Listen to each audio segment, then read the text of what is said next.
Thank you so much for watching our video. Please do not forget to like, comment, share and subscribe to Reality of Islam. ROI کی speeches کو subscribe کر کے bell icon پر ضرور click کریں. جزاک اللہ.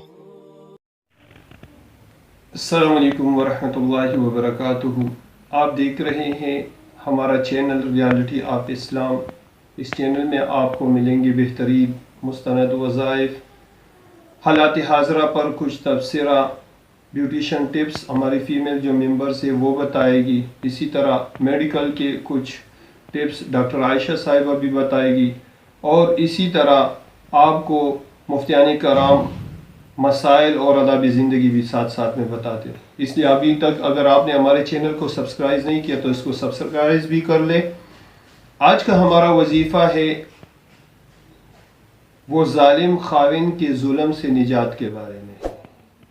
آج کی مستورات بعض اوقات ناسمجھی کی وجہ سے، خاوند کی ناسمجھی کی وجہ سے اور بے وقوفی کی وجہ سے ان کی ظلم کا شکار ہو جاتی ہے، اور کبھی کبھی نوبت یہاں تک آ جاتی ہے کہ ان کا ایک ساتھ رہنا مشکل ہو جاتا ہے.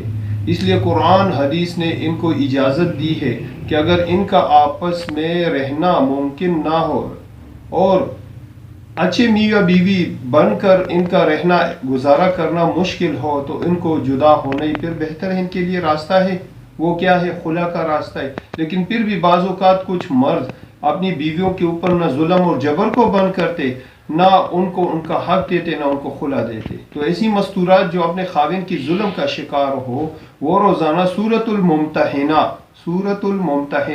پارہ نمبر 28 میں اس کو روزانہ 11 مرتبہ پڑھ لیا کرے، اور پھر دعا کر لیا کرے اللہ سے. اللہ جل شانہ ایسی مستورات کے لیے ظالم خاوند کے ظلم سے کوئی راہ نجات نکال دیں گے انشاءاللہ.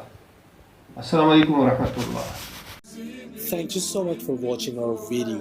Please do not forget to like, comment, share and subscribe to Reality of Islam.